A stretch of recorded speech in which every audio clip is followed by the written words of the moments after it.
Riyadh Air is hiring cabin crew, and maybe you're thinking to join this airline but struggling with preparation as the information is so limited on this brand new airline. Well, you're lucky, because today I'll guide you through the entire process from the moment when you decided to join this airline to the onboarding formalities.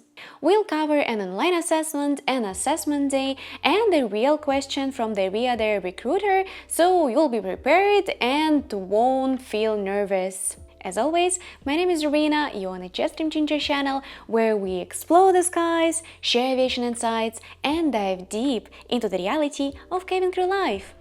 So, if you're ready, fasten your seatbelt, because we are flying right into it.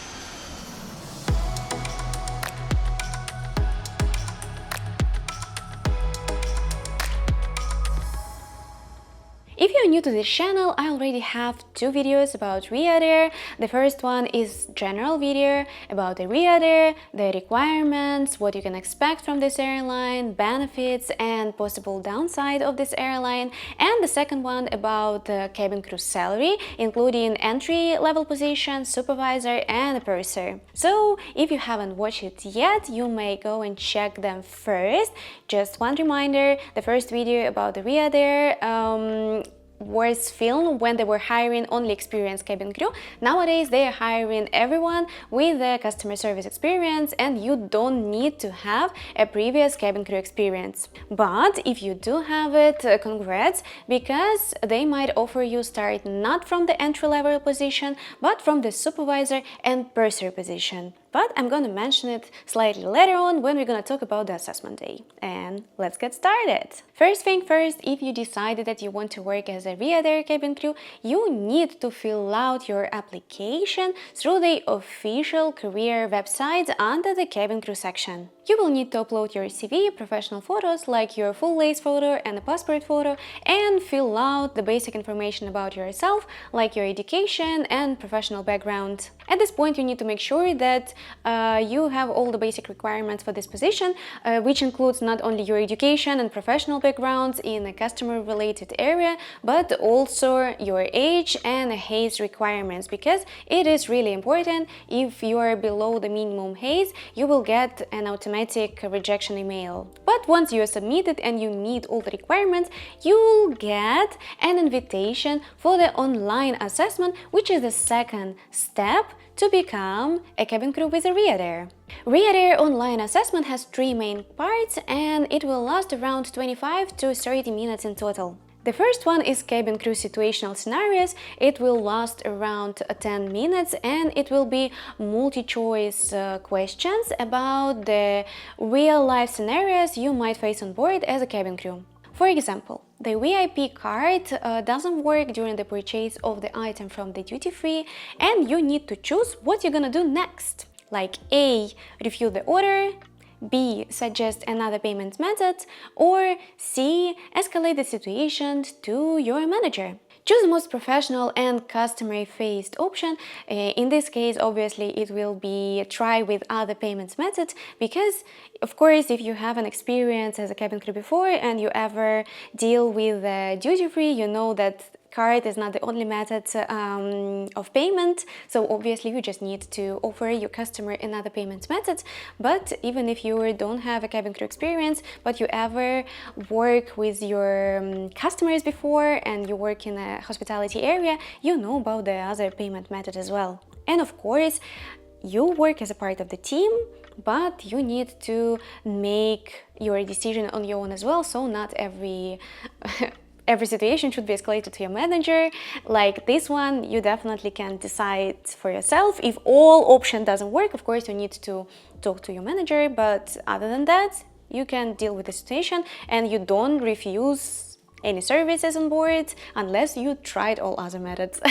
The second part of your assessment will be English speaking part, and there will be an open-ended question, and you will need to record yourself and answer those questions. You can get a different question, obviously, but one of the most common questions that you can get is, why do you think you are the perfect candidate for the Riyadh Air? You'll have about 2 minutes to speak, but keep it simple and professional. First of all, highlight your background, your education, your customer service experience, highlight why you want to work specifically for Riyadh Air and how you match their values, and of course share your enthusiasm and how you like to work with other people. Of course, there could be other questions related to this role.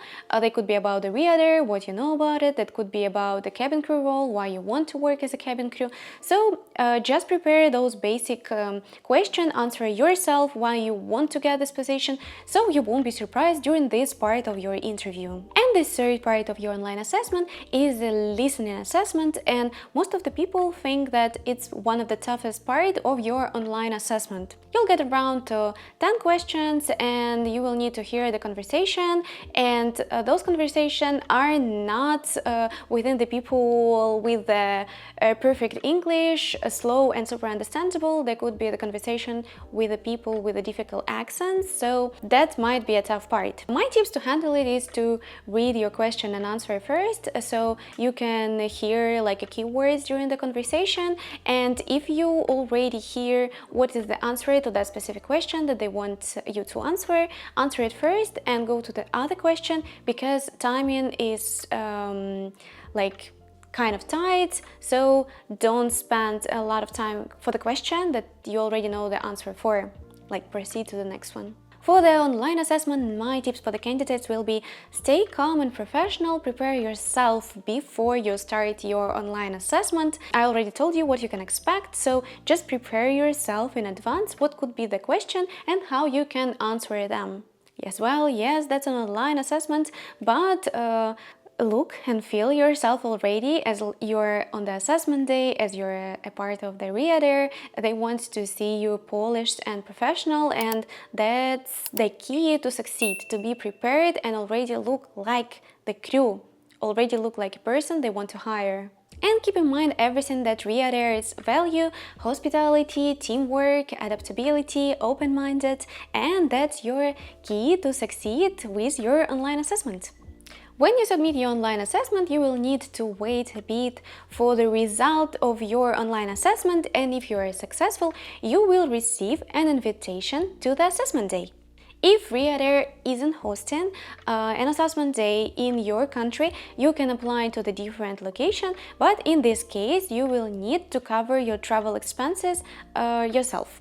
Once invited, you will receive an email with the detail of the assessment day: when is it, where is it, at what time, of course the dress code, and what you need to bring for the assessment day. This is your chance to show your personality, teamwork and communication skill in perfect, and basically that you're the right person to join the Riyadh Air. So if you received your invitation for the assessment day, congrats, because most of the people already don't make it till that part, so they already consider you as a part of their team and they think that you could join the cabin crew team. So what you can actually expect from the Riyadh Air assessment day?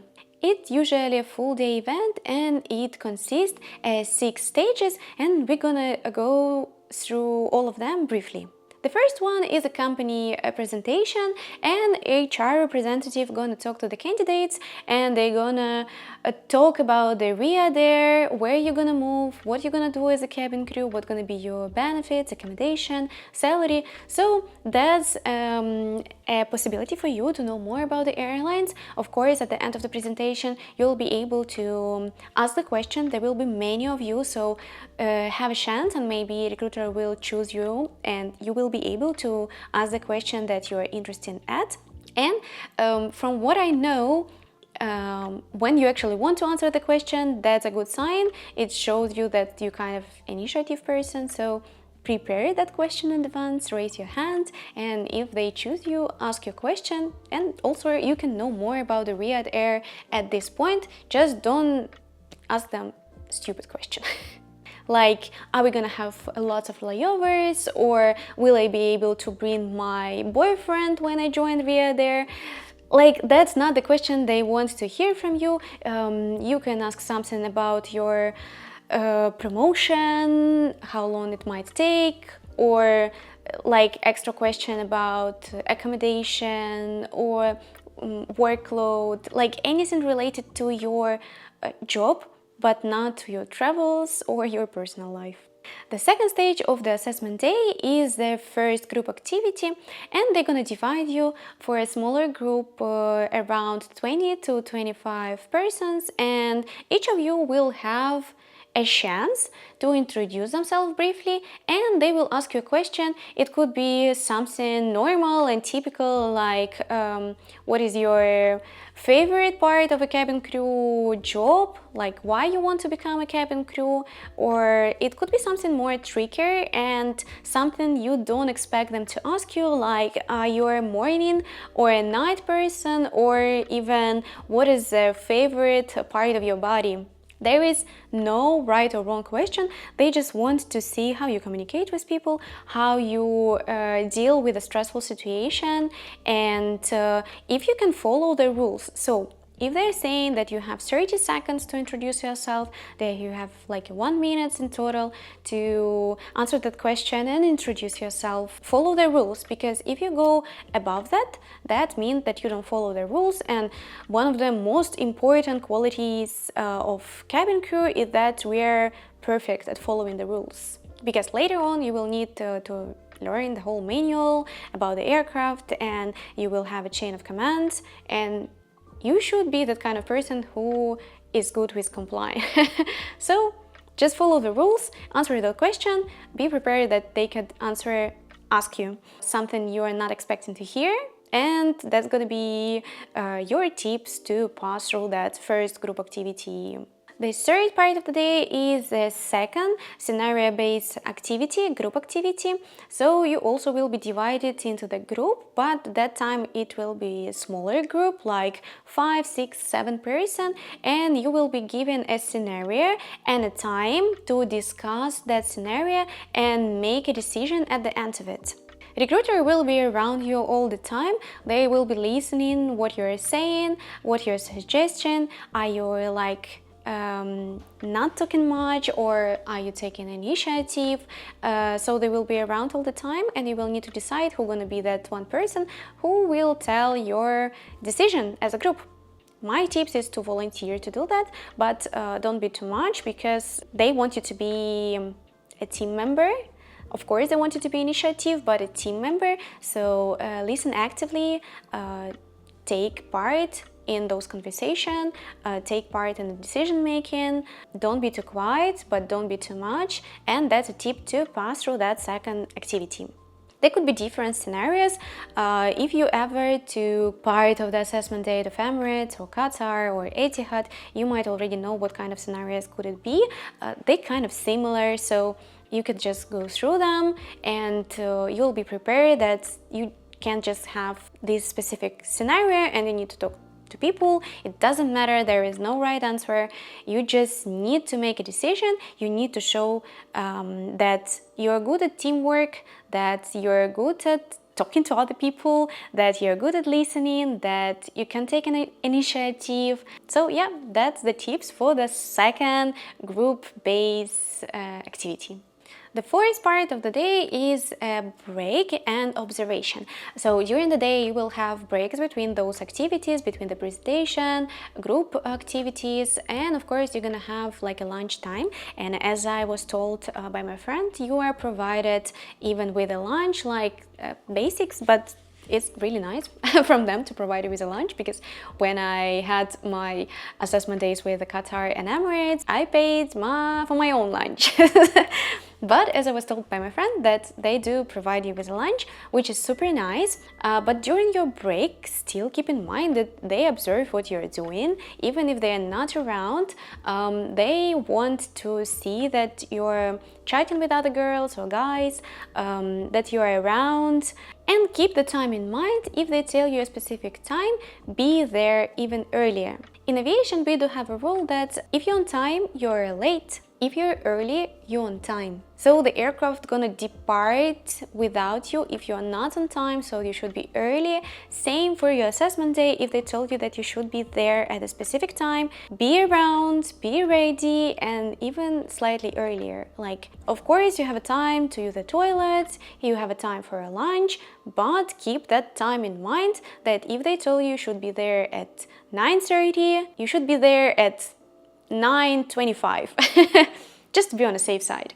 The fifth part of your assessment day is haze and reach test, and that's pretty normal part of the assessment days for other airlines, especially Middle East airlines, because they want to make sure that the haze that you submitted on your CV, on your application, is a correct one, and then you can reach the minimum haze requirement. During this part, they can also ask you about physical copies of your CV, photos, and any other supporting documents. So I'll recommend to take all the documents that they mention on the email and have all physical copies of the documents that you submitted on your application, as well digital copies on your device like phone or laptop if you took one. And the sixth stage of your assessment day is your final interview. This is a one-to-one interview with your recruiter, and at this stage you can expect from 4 to 10 questions, but most of the candidates get around 5 questions during the final interview. Not all candidates receive the same questions, so you should be ready, but it often includes something like, tell me about yourself, could you explain why you want to work for the Riyadh Air, what do you know about the Riyadh Air, why you want to become a cabin crew, and of course more specific question related to your previous background, your education, or your work experience in hospitality or as a cabin crew member if you do have one. When I'm saying 5 questions, I do mean like 5 questions from the beginning, but when you're telling your story, they might ask you as supporting questions, so they are related to that first one that they ask, or the second or the third, like, but the main one. The final interview, they're kind of the same.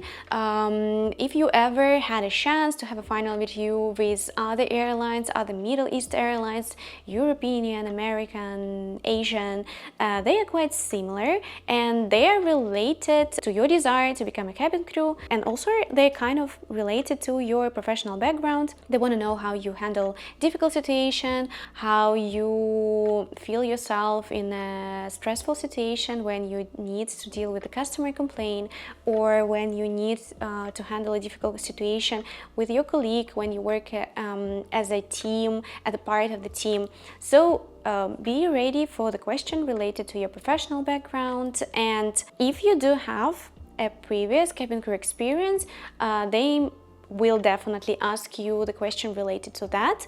And as I said at the beginning of the video, if you do have a previous cabin crew experience, you might be offered not the entry-level position, but a supervisor or the purser position. During your final interview, they might already talk about it. They might say that you have an extensive background, that because you worked as a cabin crew before, you work in the business, first class, supervisor, person position, whatever, they might offer you the supervisor or the purser position, but don't get too excited, as you still need to wait for the final result. And I know people who was asked like if they would prefer to work as a supervisor or the purser, and they had a feeling that they kind of were already offered that position, but at the end they get a rejection email. So don't get too excited during the final interview. And recruiter always say that for the final result you need to wait from 3 to 6 weeks, but it might even take longer. And the good part of the Riyadh Air assessment day is that you have a chance to experience the whole process, the whole day, from the beginning till the final interview, as they do not eliminate during the stages of the assessment day, as for example Qatar or Emirates does. You have a chance to experience the whole process, and it actually gives you more chances to show yourself, even you were not the best one during your group assessments, but you were perfect during the final interview. It might result of the job offer, even if you were not the best during the group activities. So that's a good part about Riyadh Air assessment day. So After your assessment day, you need to wait that period of time. It might take up to 6 weeks, but I even heard that some people received the email even after that period, like it took them a few months to get a result. And it could be either a rejection email or their email with onboarding formalities. And you might ask me how long will be the whole process, and from the moment you decided, you make a decision to become a cabin crew with Riyadh Air until your joining date, it might take a while. I do know a girl who submitted her application February this year. She received her onboarding email in August, and her joining date is in December. So you see that it's almost a year for the whole process, so be patient. If you submit after every stage that I mentioned today, you need to wait. Like, there is a waiting time after you submit your application, there is a waiting time after you submit your online assessment, and there is a waiting time after the assessment day. I think this video is already kind of long, but I wanted to mention all the stages, like from the beginning until the onboarding formalities, so you know and you kind of prepared. And when you know what to expect, you feel more confident and you can present yourself better, you can prepare better, and don't feel that nervous during those important assessment parts, those online assessments or assessment day to get this position. Just one thing that I want to highlight, it's like friend tip. Guys, be really careful of what you post online. For example, I already fulfilled my dream of cabin crew, and I'm not scared to post this video, tips and like real questions that are during those assessments. But if you want to be a Riyadh Air cabin crew, it might and you will post anything on your social medias about assessment day or online assessment with a question that you got, you might get a rejection email just because they might check your social medias, and if they will see that, they won't be happy about it. So be careful what you post online. Don't jeopardize yourself, be on the safe side. I'm here to help you with those assessments. I already fulfilled my dream of being a flight attendant, and this channel in general to help you guys. So be careful of what you post online, because usually airlines, they're not happy when you post how to get a job, because that gives like candidates tips of how to get this job, and they think that they can prepare it and they're actually not the right person for this position. So be careful of what you post online. As always, guys, if you like this type of content, don't forget to like and subscribe to this channel, because it gives motivation to do more of such videos. If you want more videos about Riyadh Air, something more specific about the final interview or assessment days, or examples of the question that you could get during the final interview, or the group activities of assessment day, write me in a comment, and if it's in demand, obviously I'm gonna do that. And as always, bye!